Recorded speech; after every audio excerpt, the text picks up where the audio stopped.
Revoyons ensemble le procédé. À partir de la bande magnétique définitive, on peut à présent graver un disque.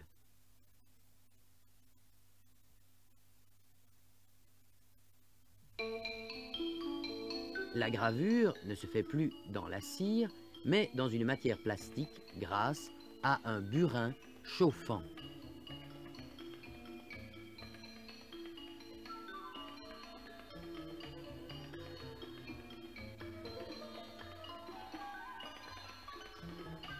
La bande magnétique se déroule.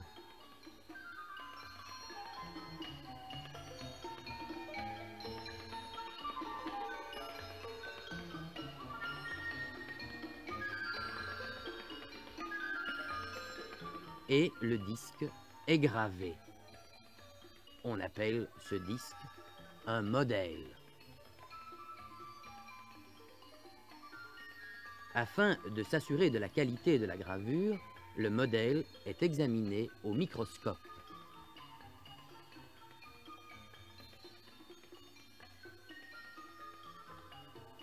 Le modèle est ensuite lavé pour le débarrasser de toutes les poussières qui s'y accrocheraient.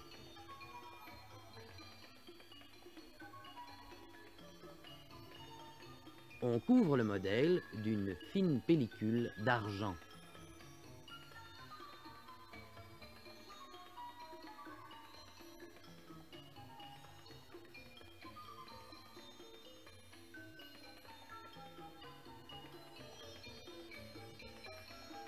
Toutes ces opérations sont entourées des plus grands soins et de multiples vérifications.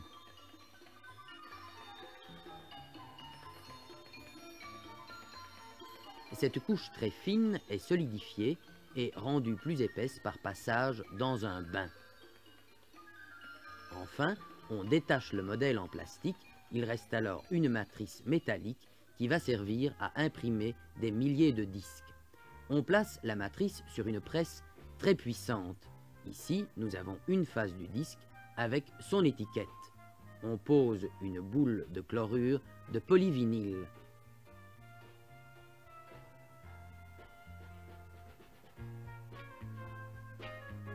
La deuxième matrice correspond à la deuxième face du disque.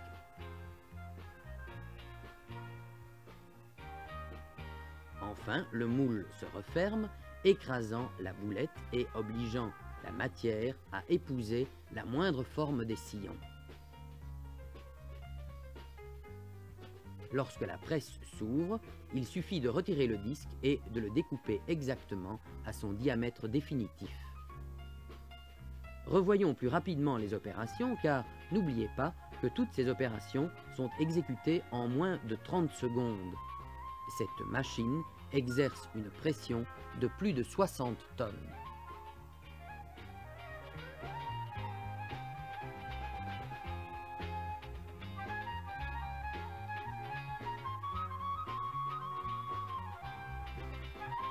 Les disques sont écoutés afin de déceler les défauts de fabrication éventuels.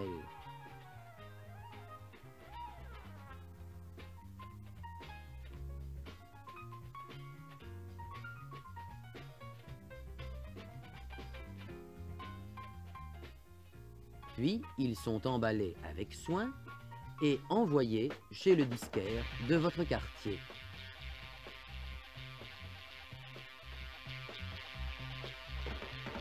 Celui-ci reçoit un lot de disques différents.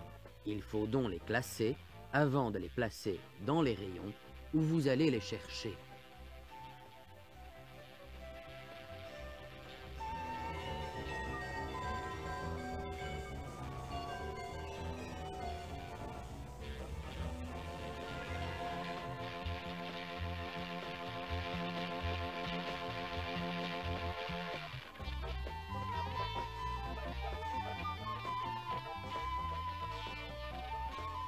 Rappelons-nous que le son est une onde, plus ou moins compliquée, qui est amplifiée par les appareils électriques et transformée en un mouvement mécanique inscrit sous forme de sillon sur un disque.